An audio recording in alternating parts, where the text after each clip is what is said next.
Alright, so we have been talking about what in class?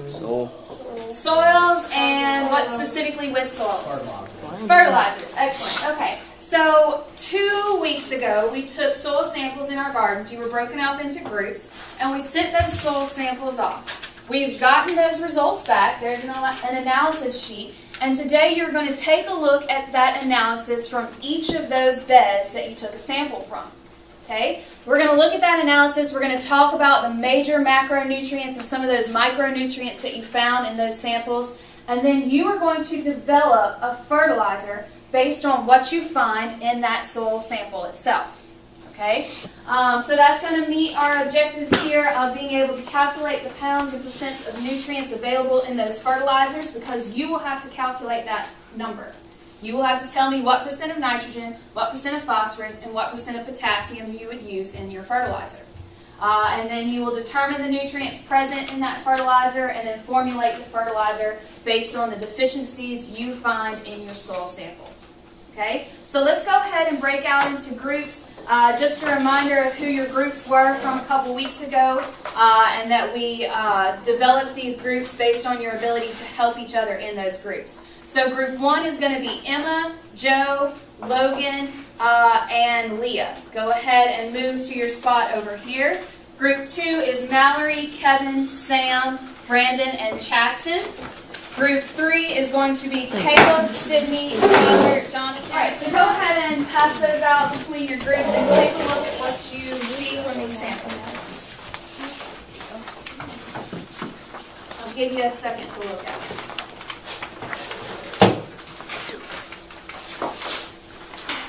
So up at the top, it tells our information. They spelled our name wrong, unfortunately, but Mangum High School Ag Department, and then each of you has a field and sample number. So your group number is the sample number. That's the bed that we took the sample from. So group 1 has sample 1, group 2 has sample 2, 3, sample 3, and 4, sample 4. All right, and then what do you see down the side there underneath test? What type of information can you find? Elements, okay, elements. So what type of elements do you see? Thomas, give me an example. Phosphorus. Phosphorus, where do you see phosphorus? Third down. Third down, excellent. What else do you see, Emma? Potassium. Potassium, excellent. And Hannah, where do you think you're going to find your other macronutrient? What is the other macronutrient first? Phosphorus. We said phosphorus. And what was the other one we already said? Potassium. Potassium. So we're looking for the third one, which is nitrogen. Okay? Where's your nitrogen?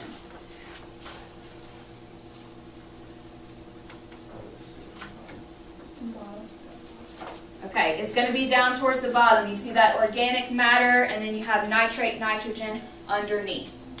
Okay, all of those other elements, we have calcium, magnesium, sulfur, boron, copper. Brandon, what do we call those? Micronutrients. Micronutrients, okay? They are still required, but you need them in smaller amounts, so we call those micronutrients. Okay, so you can take a look. There's a bar graph that shows very low, very high, and it tells what you have in that soil sample. Down at the bottom, it gives you some guidelines based on what you need to grow. So if you're growing corn, it tells you how much nitrogen, how much phosphorus, and how much potassium would be present in what you would need. And then it has soybeans underneath. Now, we have some compounds there. We have P2O5. P, what's that elemental symbol? What's P stand for? Phosphorus. Phosphorus, excellent. And K? Potassium. Potassium. So the O next to each of those is oxygen. Great. Okay. Comments underneath, it tells you, for example, on this one I'm looking at sample 1, greater nitrogen efficiency for corn may be achieved by splitting the nitrogen application. Right, so that's telling you that there's got a lot of nitrogen in that sample, so you could split the nitrogen so it's not hitting it all at once. Okay, let's see, Kevin, do you remember what nitrogen gives us? What does nitrogen do for the plant? Makes it green. Excellent, makes it green. Okay, so nitrogen makes it green. Is it a light pale green, dark green, middle green, lime green? What color green? Dark green. So if a plant is efficient in nitrogen, it is going to be a deep green. If it is deficient, if it does not have enough, Sissy, how will you know? It'll be yellow in color, and we call that chlorosis. If the plant is yellow in color, we call that chlorosis. And you need to add nitrogen to your sample. Okay? So I want you to take a look at this in groups. I'm going to put, let's say, 15 minutes on the clock. I want you to look at this, and I want you to analyze that information.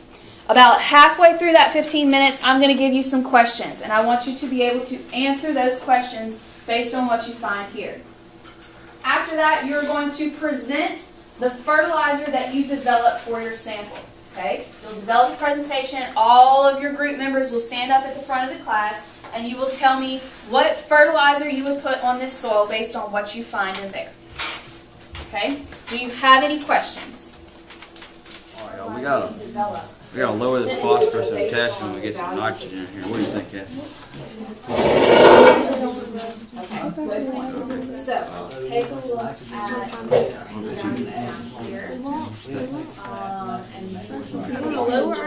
Yeah, I think we should give maybe 28 nitrogen. What would you say as a percentage for phosphorus and potassium?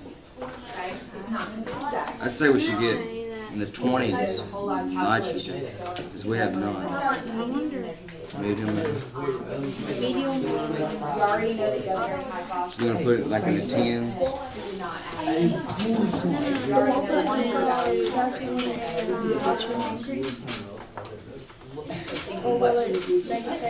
We could put no phosphorus and potassium and just do like a 28-0-0 for them to get. You know what I mean? So we don't add none. We add nitrogen to it.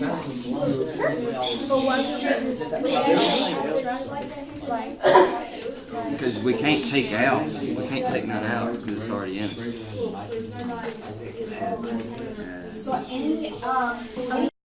Get something that has like only nitrogen in it, have like say 20-0-0 NPK. We call those incomplete fertilizers because they don't have all three values. Because we have a lot of phosphorus and potassium, but no nitrogen. So we could do like that. Yep. We don't have no nitrogen either.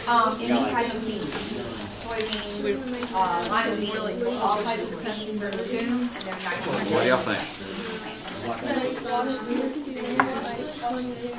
It's not a nitrogen fixing plant. Like 0 20 Nitrogen.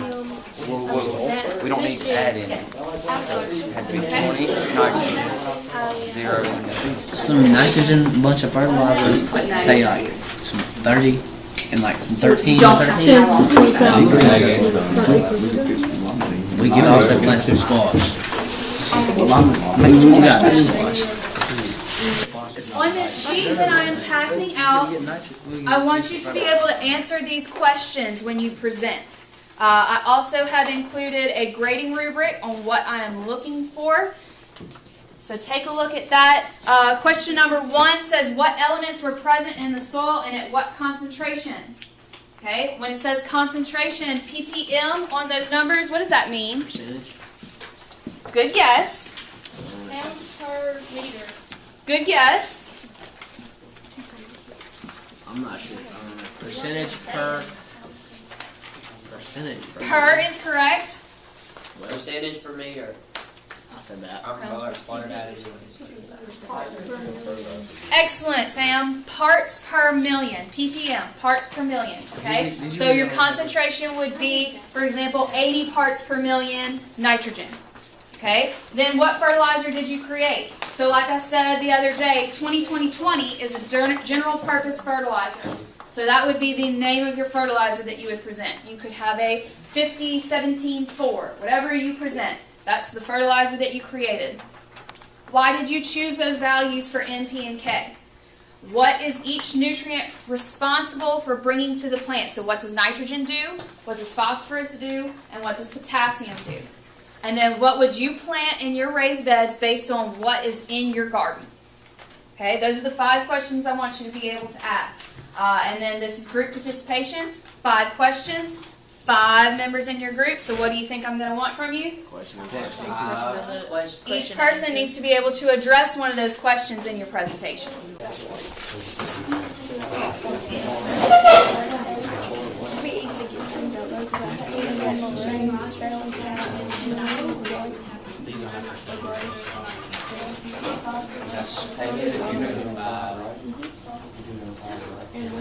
Go ahead and present to us what you found. What was your fertilizer? And tell us a little bit about your ratings. The elements that were present in our soil and the concentrations was we had a lot of potassium and phosphorus, but no nitrogen. So we need to add nitrogen and keep the amount of phosphorus and potassium the same. The fertilizer we created was 20-0-0, 20% nitrogen because we had no nitrogen, but we had a lot of phosphorus and potassium.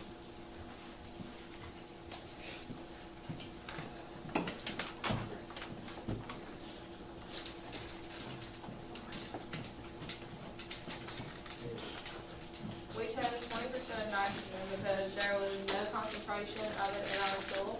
And for potassium and phosphorus, we chose not to add any because they were already high concentrations of it. Each of the macronutrient was that nitrogen makes the plants leafy green. The phosphorus helps the root structure, and the potassium is the overall health of the plant. The plant that we chose was soybeans. We chose soybeans because we are putting more nitrogen back into the fertilizers and Okay, good.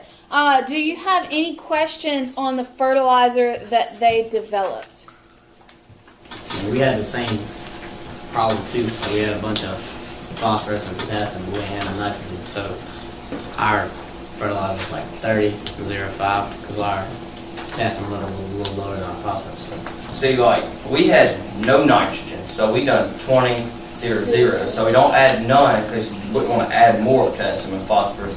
Then it could hurt the leaf. Or It can burn the plant. Yeah.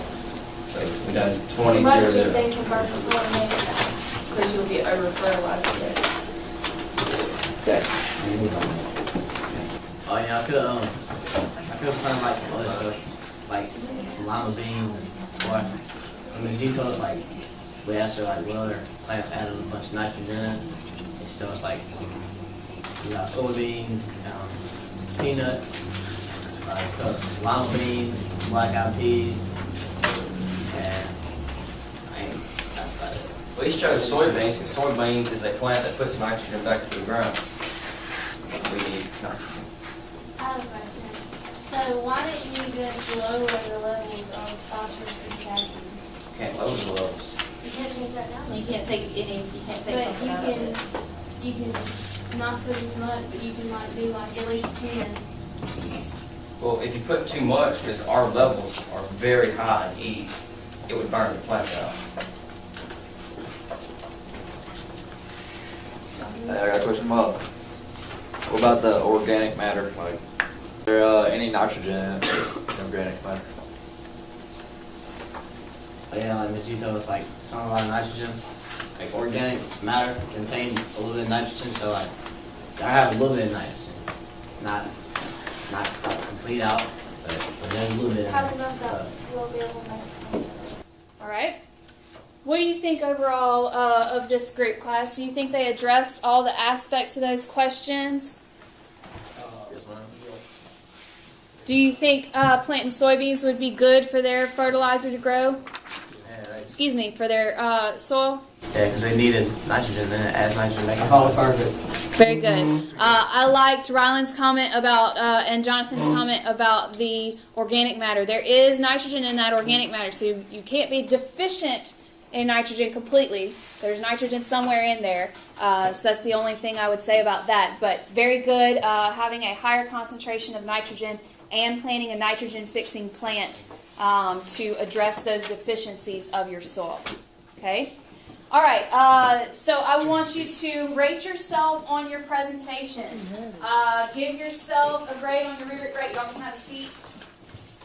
Take your rubric, grade yourself. Did you meet all aspects of that presentation? Did you understand the analysis of your soil? So if you had to do this activity again, what might you do different? Study on what those macronutrients mean. Yeah, like what kind of plants research on the plant. nitrogen. Okay, that would be good to do. Do some research on some different plants that you could grow. And like see like if it's like a certain time of year for it. Good, good. Anything else? All right, let's see. Caleb, call on somebody for me. Brandon. All right, Brandon, you have a question.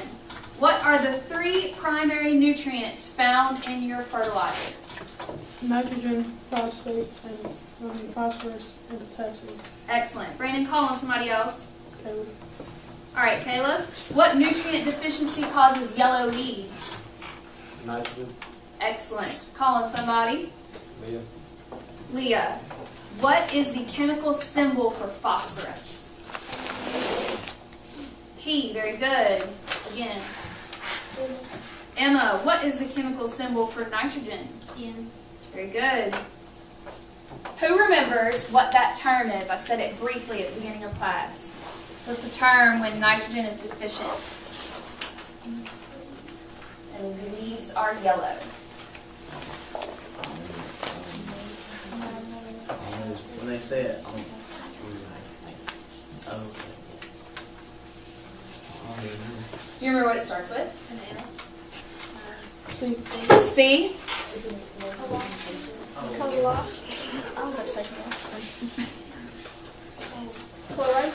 Chlorosis. Very good. Chlorosis. Very good. All right. Go ahead and pass up your grading rubrics. Y'all did a great job. So tomorrow we're going to go through and talk about some of the different plants that we're going to plant in our raised bed gardens this spring so that we can increase those nitrogen levels that y'all said we were deficient on. So Sam, go ahead and pick those up for us. Yeah, that's pretty fun.